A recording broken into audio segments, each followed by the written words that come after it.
Yeah, another topic that I wanted to explore today was this idea of entertainment.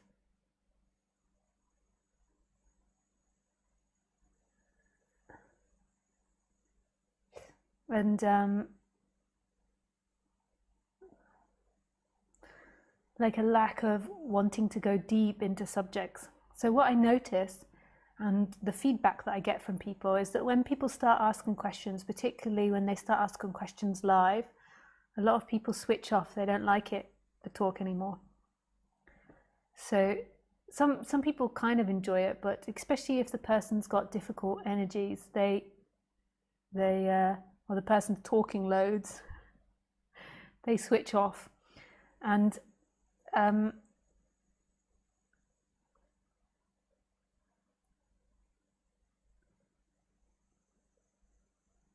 to me, like, there's two things that can happen in this talk that are really beautiful.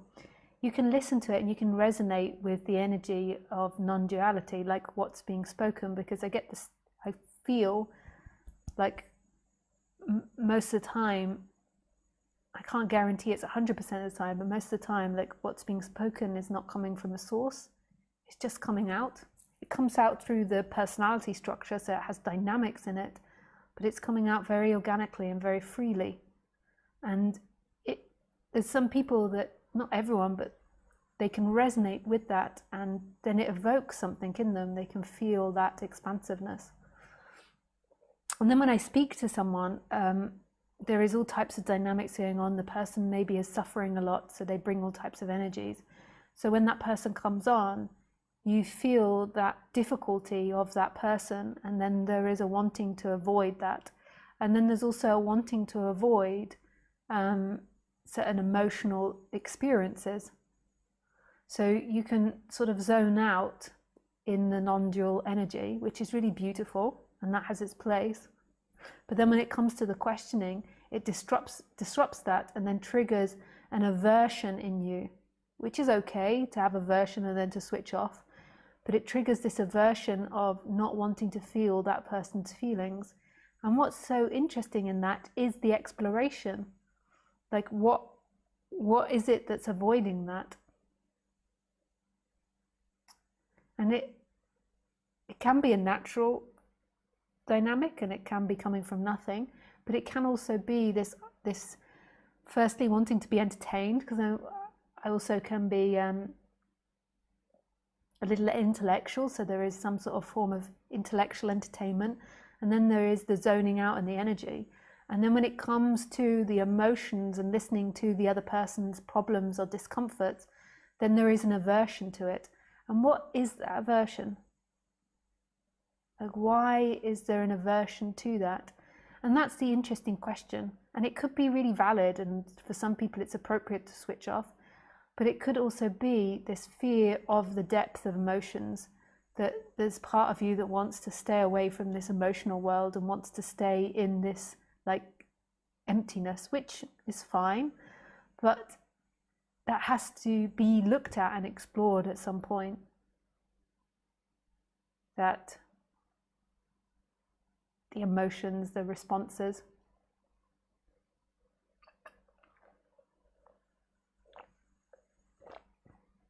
Normally what has to happen in awakening is a deep exploration of the person, and a deep exploration of the pleasures and the aversions in life, and your resistances. For example,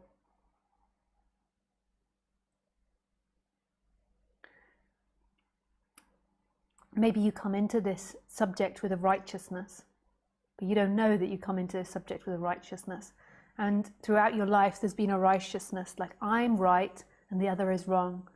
And this urge towards proving that you're right. Maybe you had a very confrontational father, and there was like this energy of wanting to prove the father wrong, and wanting to be right, wanting to bring down authority.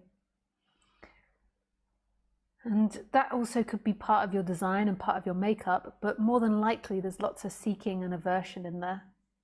So there is like a big aversion to being wrong, like a big insecurity that if you're wrong, you are nobody. If you don't prove the other wrong, then you aren't important, that you don't have importance. And so this can become a big personality structure. If they prove me wrong, then nobody will love me, or I'm going to die, or I'm going to be abandoned. Or maybe if they are right, you feel very suppressed. There's this, like if you had a very overbearing father or something, then it feels very suppressive. So there's this urge to break out of it. And to me, that's identification. So after identification leaves, that dynamic could still play, but it's not unconscious, and there's not the clinging to it. So there could be the tendency in the personality to want to win the argument, but it doesn't really matter. So this is just an example. So a lot of the time this has to be explored, but a lot of the time the person doesn't want to explore that, because guess what? It's painful, it hurts, because the momentum is to want to hide and want to be right, because that's where you feel your safety is, but it's not really your safety. It's an illusion that it's a safety.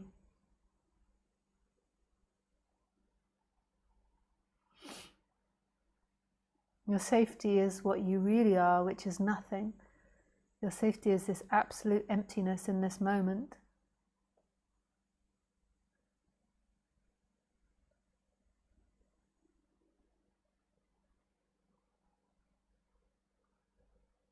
Right here, right now.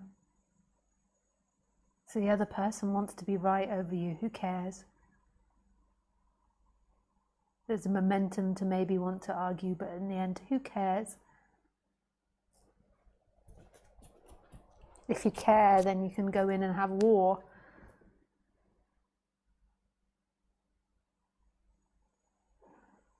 Like, this is your freedom. What's happening?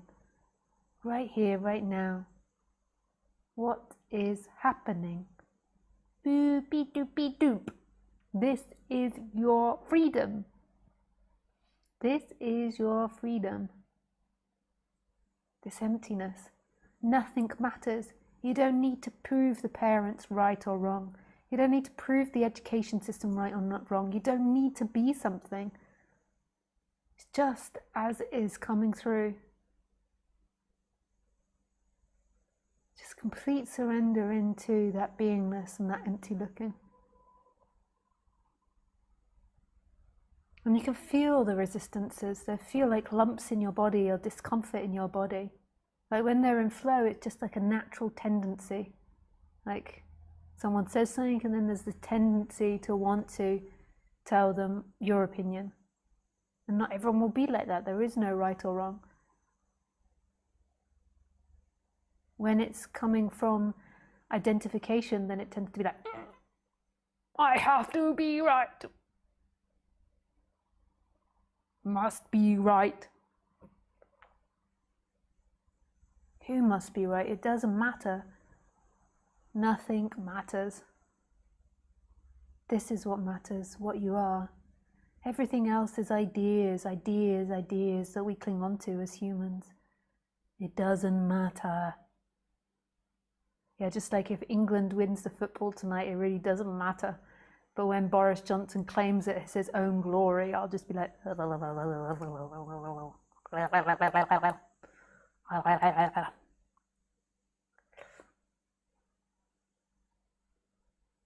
our government has put in all this money to sports and we're now seeing the payoff over the last 10 years. Yes, yes.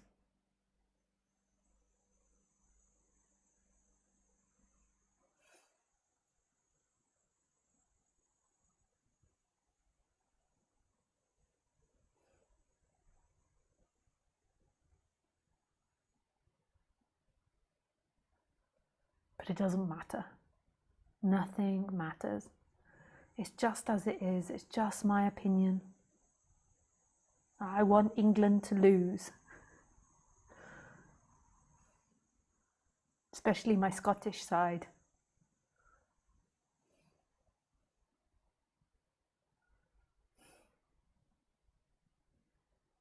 And just see the reactions. Like some English people might feel really hurt by that. She's English, how can she want that? She's rejecting us. They don't even know that. They just maybe feel this like, oh, she shouldn't be saying that. How dare she? But underneath it, it might be this like attachment to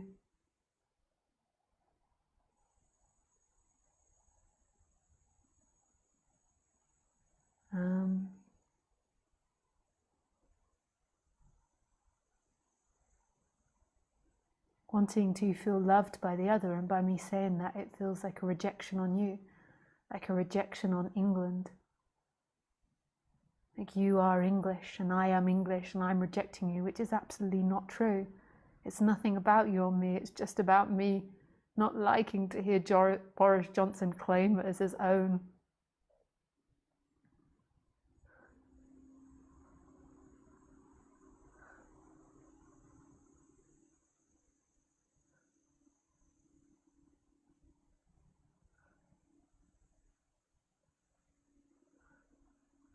And also the like people getting drunk in the streets and being very nationalistic. I don't like that either.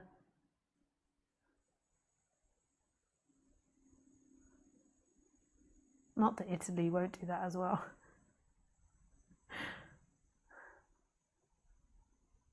But it's not a rejection on you. So, and these are the dynamics. It's like you get activated and then there's a seeking. She's a bitch.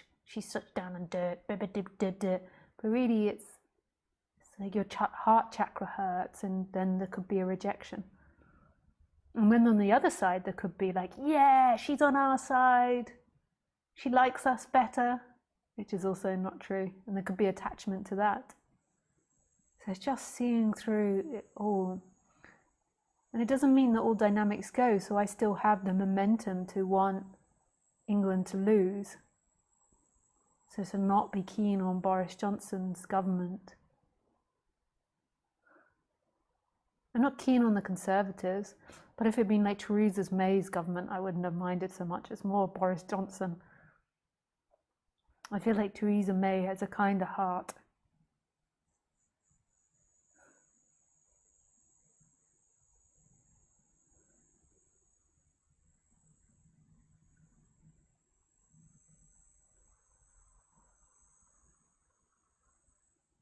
That's all my projection. That's not true. That's not the way it is. Like if we analysed their hearts, if we could possibly do that, then maybe you find out Boris Johnson's kinda. It's just what happens in me when I look at them and I feel into it.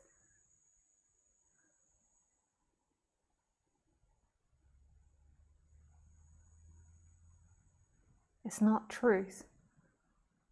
And it could even come from trauma, you know, in childhood. He could remind me of someone that I can't even remember. Who knows? My feeling is that everything that he does is about like grandiosity and adding to his ego. And it doesn't feel very extreme, but we never know what's in there. Maybe there was something that happened in childhood, so then when I see people like him, there is like a wanting to move away. Not wanting to move towards. Not wanting to listen to what they say, like, oh. But thousands and thousands of other British people don't think that about him. Maybe even millions. So it doesn't mean that it's right. It's just the way I feel. When you're attached to it, then it would be impossible to admit that that could possibly be a trauma, because you'll be so much involved in wanting to make out that it's Boris Johnson that's a problem.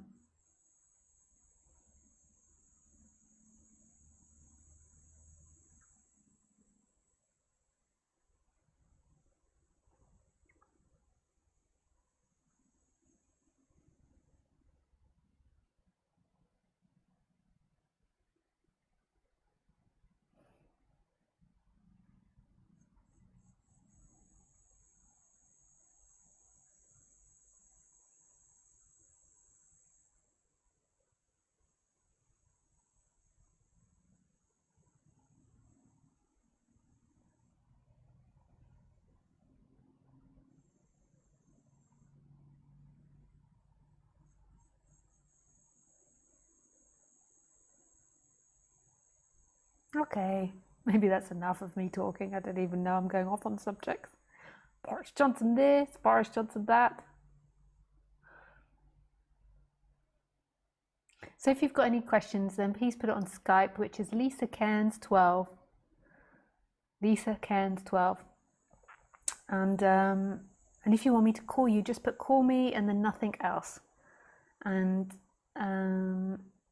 make sure that you've got a headset, microphone, and good internet connection, and that you try to focus in on what it is that you want to ask if you're going to call in. So try to maybe write it down before or get to the point. Like, it's not good. I'm not looking for people to call in and to have a chit chat. It's more like you have a question or there's something that you want to explore. Chit chat is off the table. Yeah. Danke.